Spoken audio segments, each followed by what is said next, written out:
Hello and welcome everyone to another episode of Down and Dirty. I am Tapsi Ramchandani, aka Dr. T, and today I have with me Arvind Chandrashekar. He's the head of research at Glance. He runs the Foresight and Behavioral Insights unit from Bangalore. I'm reading this so I don't screw it up. While studying US consumers via a unique long distance ethnography. His work focuses on the intersection of consumer behavior, brand intelligence, and agentic AI. Definitely a buzzword. This includes analyzing how people shop with AI assistants, tracking share of voice in agentic commerce, and creating ad decision frameworks like what to air, what to recut, reshoot, or kill. He holds a master's degree in political science and economics, and this I did not know. He's a published author as Atul Demarco. So many questions there, Arvind. Living with his wife and two dogs, he chases big ideas with ambition and mischief.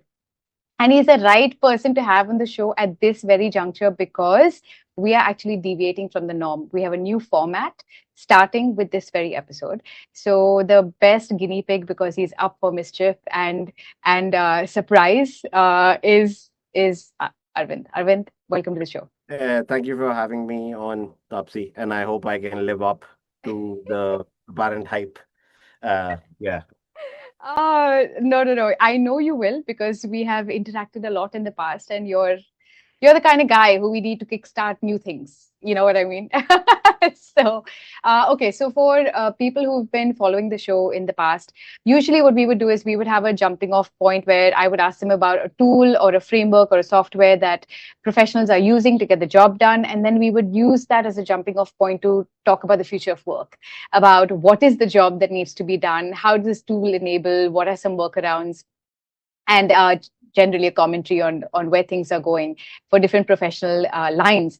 But this time, starting with this episode, what we're going to do is focus on the same premise of getting down and dirty, which means getting into the weeds of something. And the jumping off point this time is going to be on a particular research study. So it's going to be a case study on something that was commissioned, something, Arvind, that you oversaw or implemented yourself. And then we're really going to get into the weeds, not on research methodology per se, but really on the business of insights. Where did it go? How is it commissioned? Were there politics involved? What was the storytelling angle?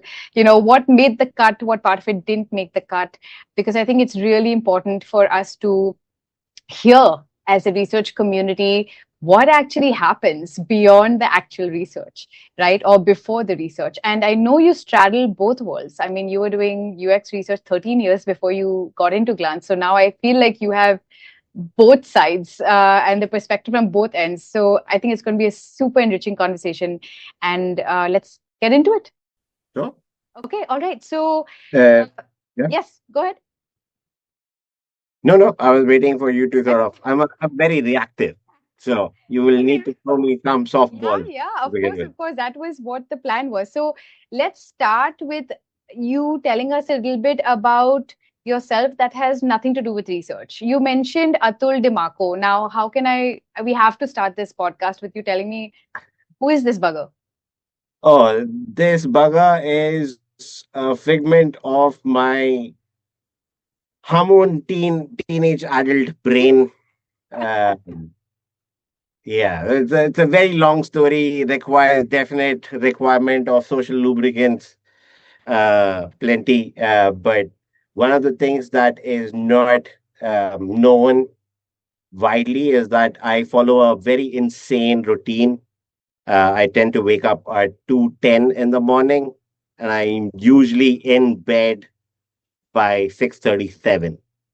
Um, that's a very unknown fact. Is known only for people who wake up to messages in the morning from me saying this is what you guys have done in the night while I've been asleep. Right. So yeah, so And wait, so that means so many questions. So that means work has to end, hard stop, because you also need time for dinner, right? So you have to correct. Now, makes sense if US audience. So I'm thinking US consumers. So there's some benefit of having your. what the interesting bit is that I'm not ashamed to say that I take enormous advantage of the time zone difference. Hmm. And also the fact that we run a lot of our studies unmoderated. Hmm. And because of this self-imposed constraint, Hmm. we've managed to sort of do it in a very Indian style of jugaad and try to sort of milk everything and anything that unmoderated tool has to offer. So, yeah, we've made a fine-tuned engine that runs on its own when given the right start. Got it. So, And this unmoderated tool, is it an external tool or is it an in-house? yeah, no, no, it's an external tool. Like that's the only big line item in our budget, Yeah. because that carries out the bulk of our recruitment and research ops and whatnot. Because we don't have the research ops. Correct, Uh, correct. it's it's phenomenal that people actually know about research, and research is a well respected function, but research ops is getting, asking for one too many things from people. So, yeah. Okay, so what is the name of the tool and what is research ops asking of people that you are referring to? So let me answer the second question, because the more time I've spent doing research without a exclusive dedicated research ops function, is that I've genuinely come to appreciate all the work, behind the scenes work, that research ops folk do. Research ops primarily, in the olden days before internet, doing research on internet was the thing. Research ops was responsible for actually going out in the field, recruiting users, Correct. identifying, making that connect, ensuring that participants are actually turning up at the set venue, or they are sort of comfortable sharing Yeah. certain aspects of the life. They were responsible for scheduling, incentive handling, conveyance, so many things. Correct. Now, while all of these things might have turned or taken on a digital avatar, the work still remains the same. The nature of trying to convince people, get people, keep the engine humming along without a Yeah. hitch. They are the sort of master steward and stewardesses behind the scene, and they don't really get the appreciation that they truly deserve. So now that I don't have a research ops function, I well and truly appreciate any and every person who is part of the research ops function. Coming to the first thing, we are currently in the midst of aggressively seeking a research tool that will act as a replacement. So we have been using user testing since 2021.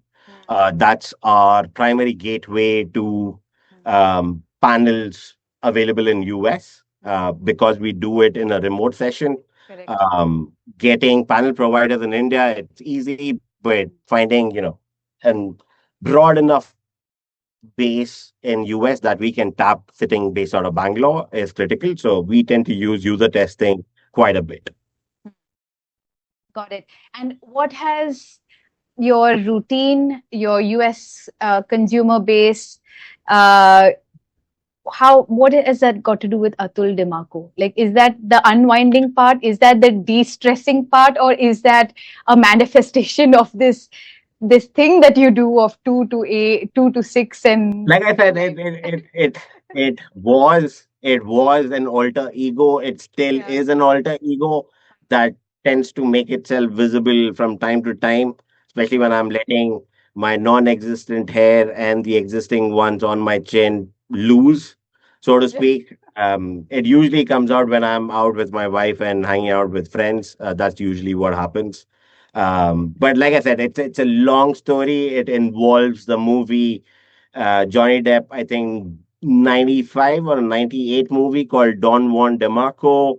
It also involves my mother going to a namologist, not a numerologist, mind you, a namologist, because I was playing True Supposed to On. be an Atul. You were supposed to be an Atul. Like I said, Acha, I get it. I get it. Okay, okay. yeah, yeah, yeah. I totally get it. Okay.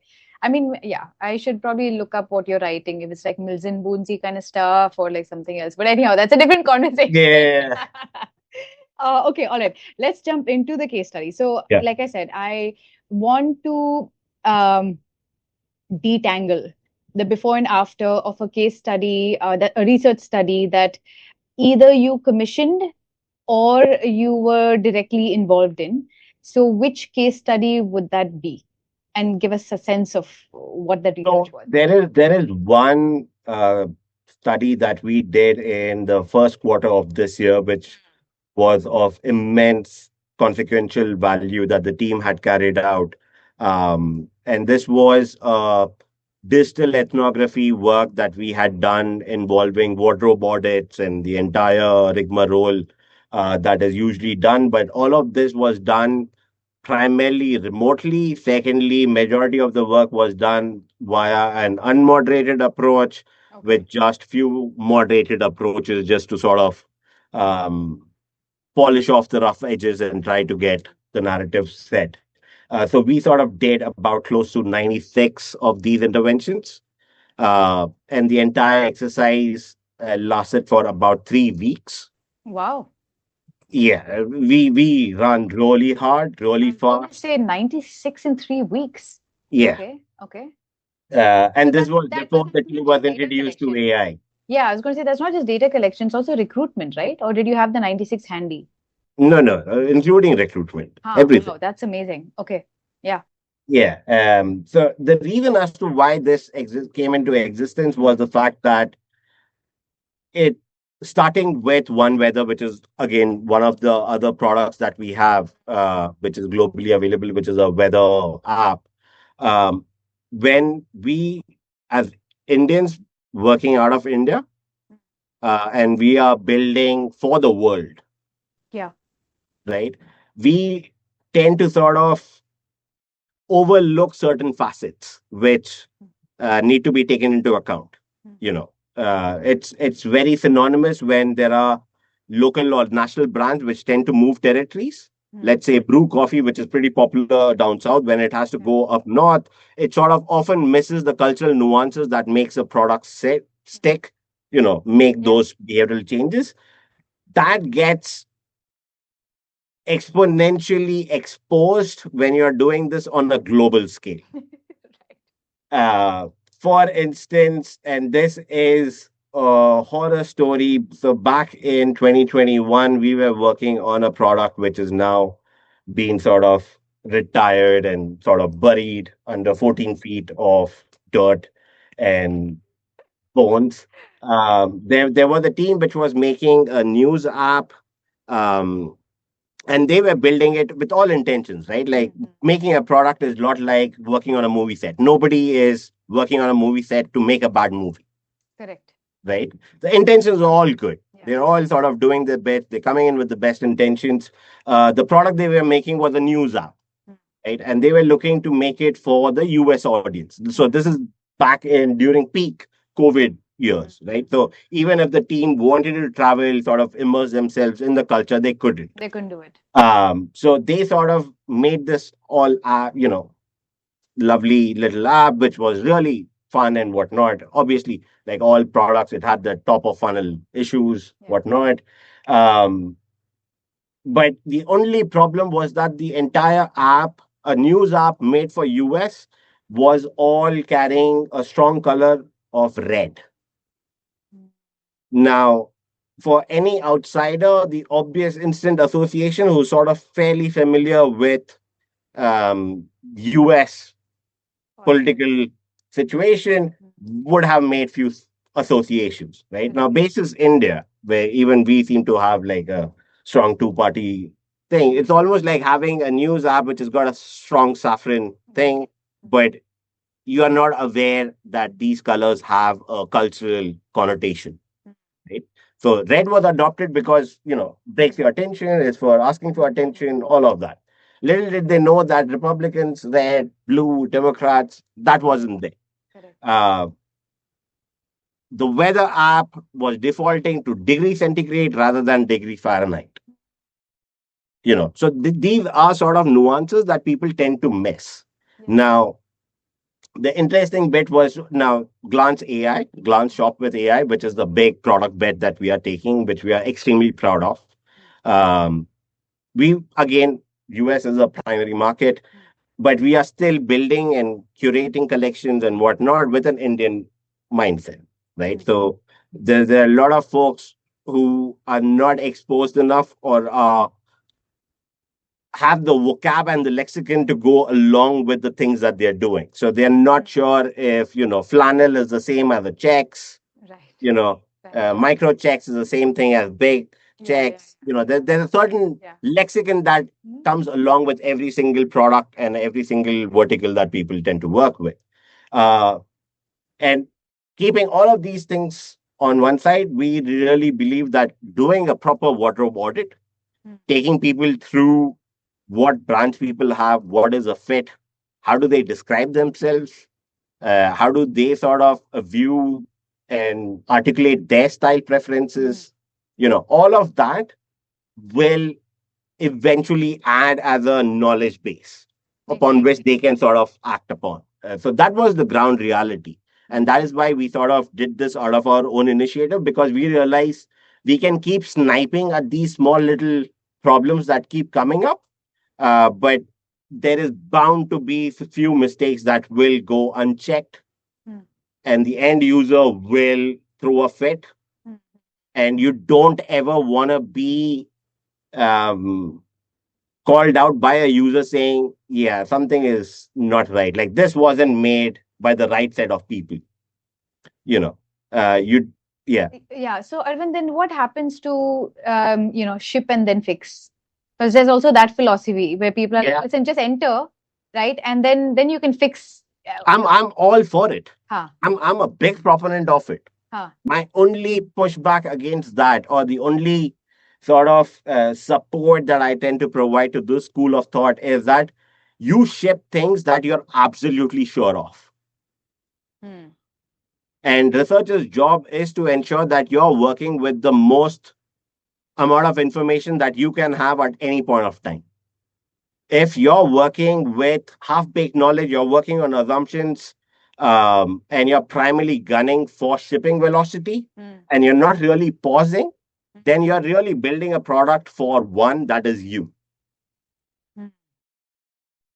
Got it. Understood. Right. So I'm a big believer. So Ship yeah. learn So there's a thing, yes. balancing act there because there's at some point a decision has to be made by the owner, the product Yeah. owner, that this is good enough to ship and the rest of it we'll fix. Now, Yeah. in this timeline of ship and fix, where did two questions. One, who took the decision to then do research instead of, sniping away at the fixes? Uh, who took that and where did it fit in this? Did that happen before the ship phase or did it happen after the So ship? it always is. So again, it is not a binary thing. Yes, exactly. Yeah. It always requires, so even the decision to ship and fix later Mm. needs to come in from a place of the person operating from certain assumptions or biases, or even information that research has provided. Right, some educated It has to be, decision, right? right? Exactly. Uh, it cannot happen in vacuum. Correct. Now, there are always, in any system, there are always checks and balances. There's Mm. always somebody saying, raising their hand and saying, listen, I'm taking an executive call. This is my, Mm. head on the chopping block. They are free to do that. But Mm. they soon realize, so it is research has to happen because you are building a consumer product. Whether Correct. you're building a B2B or a B2C, you are building, at end of the day, a consumer product. But The from user. before, did it happen before No, launch or so post launch? this was well before launch. So even before Acha. we had a product, even before Okay. we had a product, we Okay. were sort of going ahead with storyboards, mock boards, saying this is a idea concept that we Mm. have. Tell us what do you think. So we were trying to cover.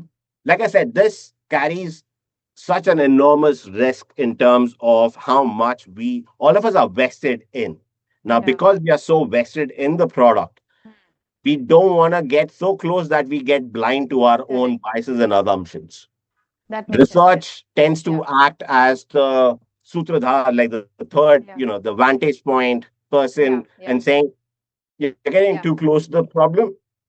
Take a step back, pause, Here's understand another what is perspective. happening. And Correct. that's a vantage Yeah. point from which research operates in. This was, again, the realization is because there have been certain number of sprints where people have shipped, Mm. fixed, Mm. shipped, fixed, Mm. but then you sort of recognize that the theme happening with a certain level of fixes, Mm. Yes. right? Uh, So and that you unless systematize somebody, that. yeah, unless somebody is going to take a more proactive measure Yeah, and saying, let me try and solve the bigger yeah, problem. yeah. It'll solve all Yours, these fixes along the yeah, way. Yeah. yeah. So who took that? Were you the product owner? Is that I was not the product owner. no, you weren't. Okay, so who is the person who said, you know what, we need, oh, as head of research, did you say, Yeah, you know, I yeah. So think I we didn't have to inform anybody. Acha, okay. I that's I what I know that this this is is a this is the problem. weeds. This is the weeds conversation. Yeah, I just like I like said, how this is does a it problem. ha This is a okay. problem. Ha I have the means and the tools to find answers and solutions for this problem, ha or at least provide information to others. yeah. But it must have come to you, right? I mean, how did you? So let's take a step back. Okay. Here's a great idea. Yeah. They want to do this shopper app, and we are now in the ideation stage. Probably want to do some category research to understand how are US shoppers actually already shopping, so that your product can fit in that journey as a solution for something. Now, did they come to you? Did they, quote unquote, product? Did the whoever owned the idea? Did they say, hey Arvind, I think we need to do some research on this at the top level, or like how does it? Who's in the decision making room? Okay. Saying, yeah, you know So what I mean? if I Yeah, okay, so there are certain formulas ha, that come in saying this is what we are building, or this ha, is the idea, or this is what we built, ठीक right? है, All of those are formulas. There are okay. other things which are not us. You are Ah, present in the room where अच्छा, people are talking, and you and then recognize, because you can do that momentary pushback and say, this is not right, this is what you guys should be taking into consideration, and so on and so forth. But if you recognize that this is an issue, you can either, relax and say, yeah, not my product, not a product owner. right, If they haven't asked, they will come to me, I will do correct. it. Hmm, Or you are as vested in the product as them and yeah, say, listen, people need this yeah. because this will help them make better and more informed decisions. So tell me, how did you actually pitch this? So let's put it this way. We know that Mm. oftentimes researchers have to really squeeze a budget to do something, especially if it's a proactive thing saying, hey guys, I think you need to do this, right? Now, when you said that, there Yeah. must have been language that you used to convince people who are not researchers that, hey, this is something worth investing in. So I want to know, was that language the language of money? Was the language of some competitive advantage, or was it something else altogether? Can you, because the good thing is your case study is fresh. It just So, happened. So what happened? okay, so this is probably where I will check my privilege. Is primarily because we tend to spend once a year. We spend in USD, Yes. and what is soon turning into hundred of thousand Hmm. of dollars, Hmm. right? It's primarily because everybody on the floor has some understanding of what research does. While they recognize the value or not is secondary, they understand what research is.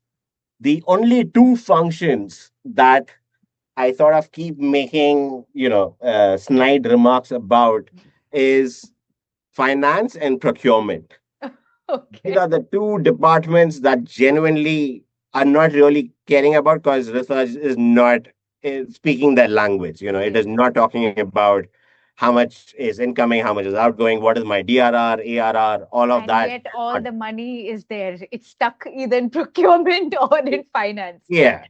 So, Yeah. um, Okay. Okay, yes. what Anyhow, coming back. Yeah. Yeah. So what usually happens is that there's usually everybody knows research needs to happen. Yeah. Yeah. The only concern is how much are we going to spend. Hmm. Correct. Now, like I said, I'm gonna check my privilege, but one of the shrewd Indian things that I've done is I'm gonna pay a slightly bit more Hmm. money for an unlimited testing tool, Hmm. because I cannot forecast how many studies I'm going to be doing in a year. Hmm. Because a lot of our product journey is on a 0 to 1 motion. We Correct. don't have a stable product. We are not old horses, right? Got We are it. not Facebook. We are not Google. We are not Swiggy or Zomato for that instance, in the Indian context. We are relatively new. Like we got incubated in 2019. We are bacha, right? So a lot of it is a 0 to 1 conversation. There are one or two products that are on a 1 to 10 journey, but even there, the org push is to sort of push boundaries. Hmm. Now, because I can't focus, I'm gonna go for an all-you-can-eat buffet, Correct. Makes sense.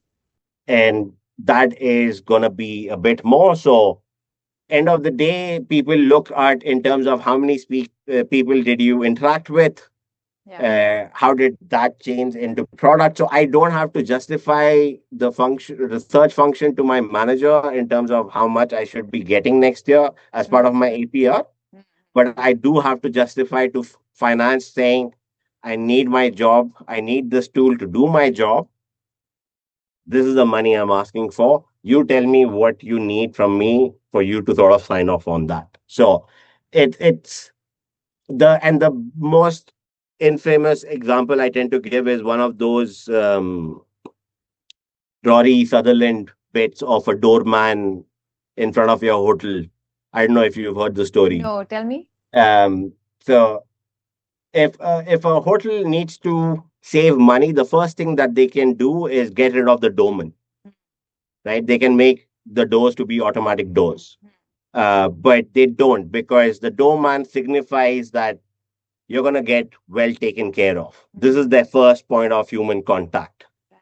Good You know, analogy. if somebody is just looking at the balance sheet, they're not going to understand the nuances, right? Which is why a lot of these sort of ginger hotel and sort of things have this sort of almost robotic, sanitized, gentrified feel to it. Whereas when you still think about Taj or anything else, you are in a place of awe because there's a certain level of luxury and being taken care of and all of that. That's usually the example I tend to quote because research is that doorman. Yeah. It is So the how, first. Yeah. so then how did you, okay, so you, head of research, said, hey, I need this because I think it's going to add value to this product at this stage because you guys are grappling with these questions that research will be able to answer. Then you go to finance and say, I need to do my job. I need this money. But what this money will buy you, even though it's a little more, what it'll buy us is unlimited access to testing while we figure out what we need to do. That's what you kind of Yeah. used Yeah. to It's tell pretty much research. so. In some shape and form, the message that carrying out research saves a lot of money in the long run Hmm. than saving few pennies in the short run. Right. The number of things that could have gone into production, users then calling it out or sort of leaving reviews on the Play Store or sort of going and sort of venting it out on YouTube comments or subreddits. You can avoid all of that and get into a firefighting, reactive fight and flight mode. You can do it in a much more saner manner. Yeah. Be assured of a lot more about your decisions if you allow research to do its job. So tell me, for this study, Yeah. did you did you kind of already know the answer to some of the questions and you just used it to validate? Because research is a core function of research is to validate what the researcher, as someone who's trained in behavior, psychographics, socio-cultural influence, right? They kind of already know what to expect. So to what extent was the research that you wanted to do something to validate what you already knew, and how much of it was driven by we actually don't know anything about this space, and it's not really for you because the validation may be for you to tell a better story to the next level of stakeholders, right? This was purely a generative exercise. Acha. So This you was really didn't purely know. foundational, Got right? it. You Got it. know for a fact that people in the US they have a different sense of style, preferences, you know, from the manner in which we are accustomed to, or are surrounded by. One of the big surprising learnings, and it was a fun bit of learning, was the fact that there are increasing number of women my age who are slightly of the same or similar build as me Mm. who prefer risque clothing. They actively seek risque clothing, right? Now, from an Indian context, you're not thinking about somebody in their 40s thinking, I want to wear hot pants. Yeah. Right, that's true. You know, in India, you don't. You're Yeah. probably saying, yeah, let's go for more comfortable, Yeah. pantaloons and Yeah. whatnot, Yeah. something which is going for comfort.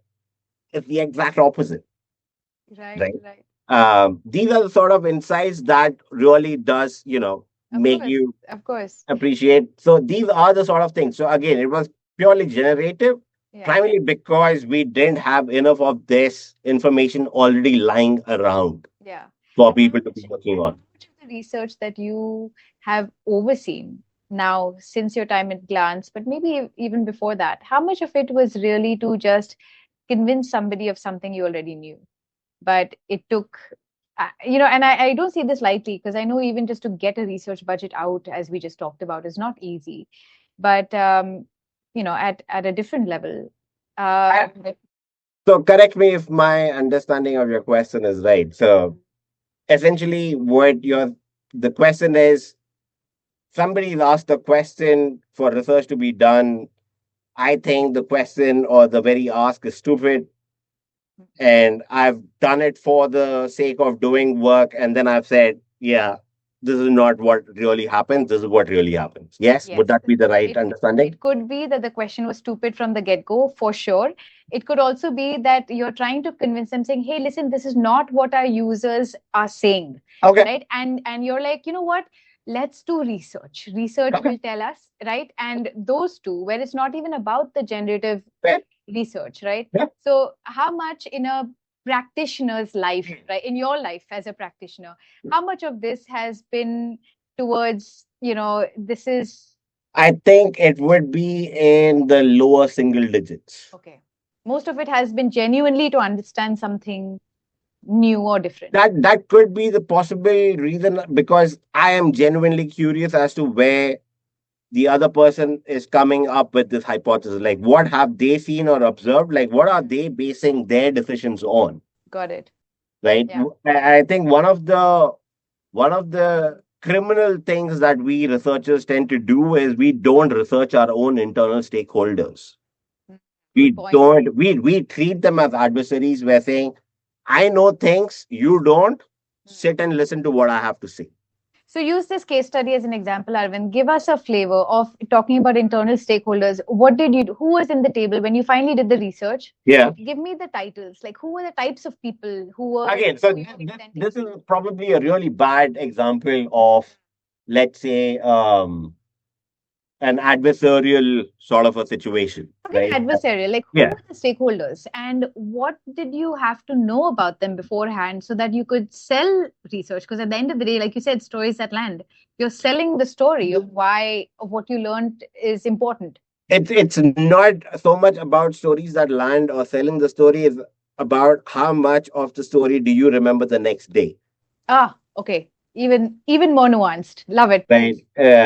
So for me, my stakeholders is all of dev, it's all of design, it's all of my product, including my C-suite, including my sales guys who are going and making pitches and saying, "This is a new fancy thing we have. I think you would be really interested in having this as part of your sort of bouquet of offerings to end users."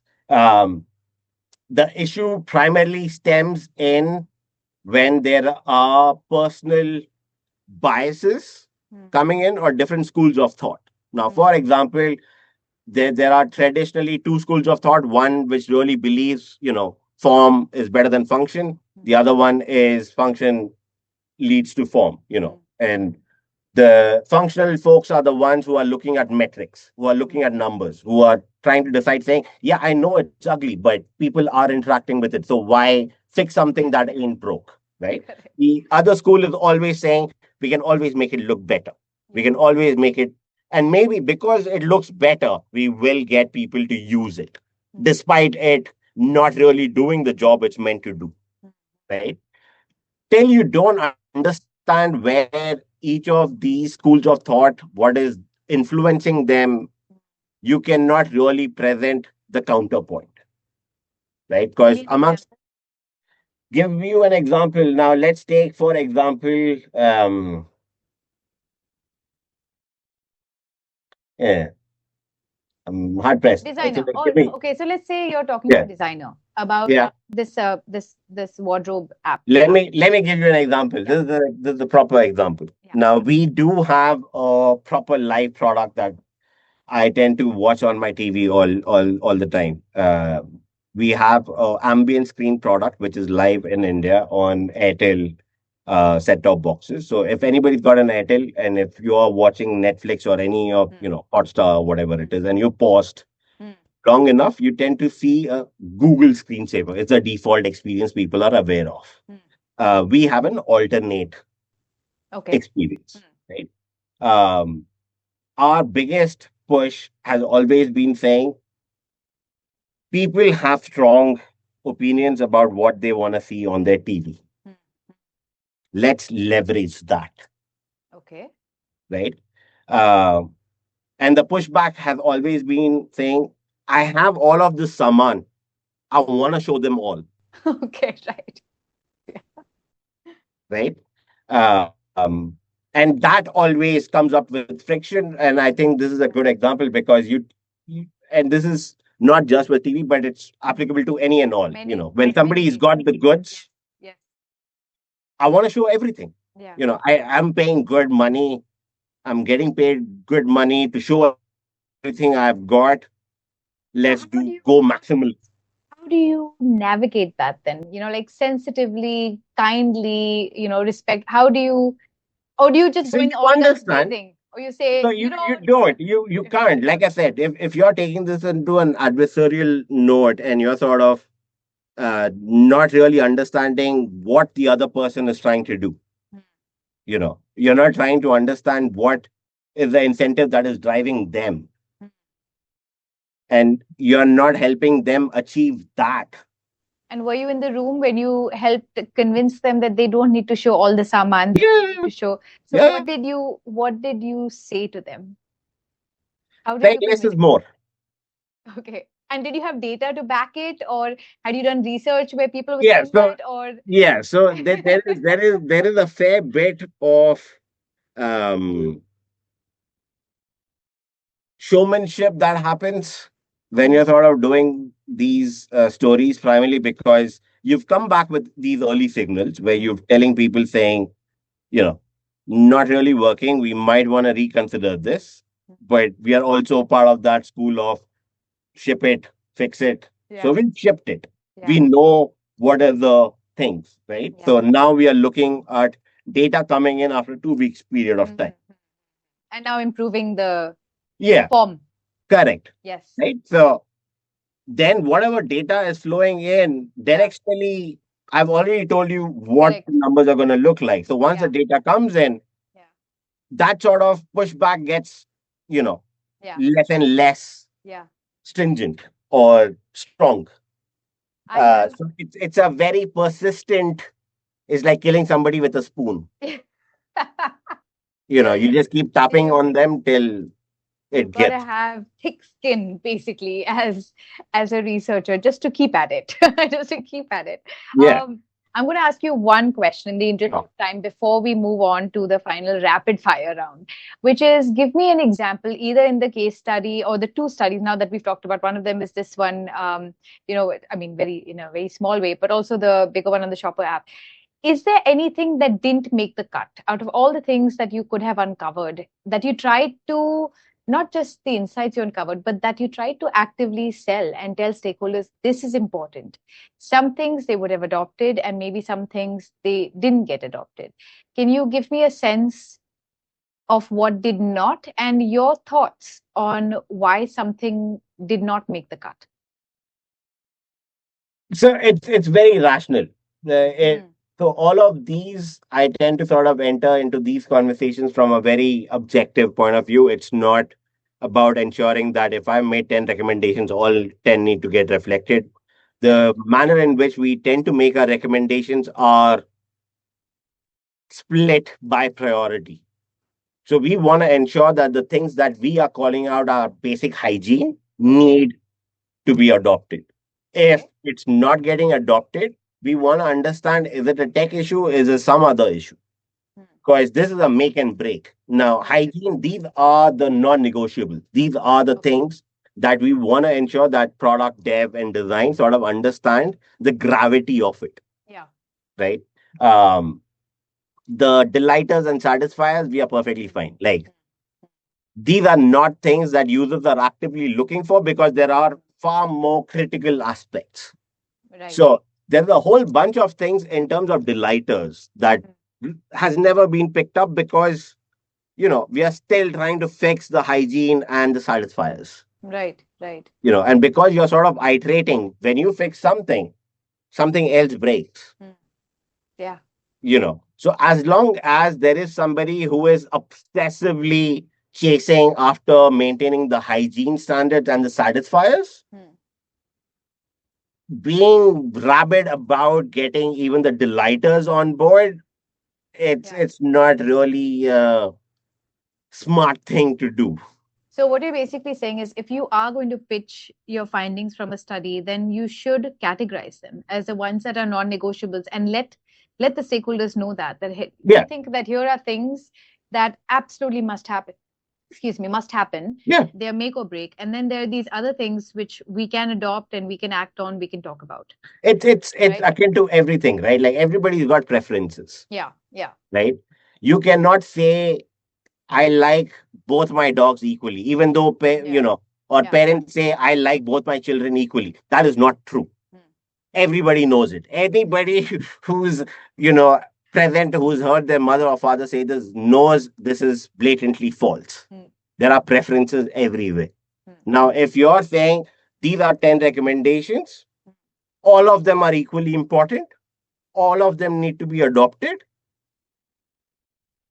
you're, You're what the cool kids say, you're yeah. delulu. Yeah, You know, fair enough. No, and that's sound advice because there yeah, are enough people who are presenting, yeah, right? And for them to know that there is an ordering in which you must yeah, present as well, right? So, okay, all right. So I'm done. I mean, I could keep going on. This is such sure, an interesting conversation, but I'm going to wrap up in the interest of time and get onto a rapid fire round. Are you ready? Okay. sure. All right. Tell me a research method that you defend in a fight. Research method, I defend in a fight, I defend unmoderated. Okay, it's what you're living, eating, breathing. Makes sense. Okay, give me a finding that has changed how you see people. But this is a really old one. This is from the time when I was working on Google Pay. This is a time when I was working on Tier 2. The learning that educated women carry a lot more guilt about losing money in Tier 2. Financially independent women working with the assumption that they're going to get reprimanded for losing money is crippling. And that completely blew my doors wide open. So, Wow. Okay, that's kind of blowing my mind as well. That's not yeah. okay. All right. Question that you wish clients would ask, but they never do. And by clients, I mean your stakeholders. Do you really understand what I really want? Okay, explain that. A lot of times, what you're really, when a formal ask comes, this is Yeah, what we built, yeah, this is what we want to test. yeah. What this question really is hiding is, this is what I think is going to move the needle, and I think this is going to move the needle. If it happens, this is the positive effect it'll have on me. If it doesn't, what can I do to sort of offset the downside? Okay, so start with the hypothesis almost, right? Mm. Okay, Yeah, it's more nuanced, but yeah. okay, all right. And last question: what do you drive if you drive? What what do I drive? I am ashamed to say I don't drive. It's my wife's car. I'm a child sitting in a child lock seat who has controls over Spotify and map. Good enough. You have your priorities set, man. We're talking about Yeah, priorities. That's yeah. it. Well, my brain is too small to handle adult decisions. So Also, I let the vibe be the you're up adult. at 2 in the morning, so you got to give your brain a break. Like I said, I follow the same schedule as a newborn child. Oh my God, Arvind, this was amazing. Thank you so much for kickstarting this new format. I actually think we're going to stick with it. I've learned a lot about, like I said, the all the other stuff around the inciting work. Who's in the room? How did you speak about it? How did you convince people? And I had a total blast doing it. So thank you so Thank you. I hope I was able to answer the questions and not ramble on. So yeah, that would be my only hope, that I didn't ramble and my ramblings did make sense to at least one person. If I'm not, sure they will. Plus, we learned a lot about you in the process. Like that's a benefit of rambling. There's another, unseen, benefit or advantage of of listening to a yeah, ramble. So yeah, anyhow, Arvind, thanks so much, and have a great day. pleasure. Cheers. Bye. Bye. Bye. Yeah.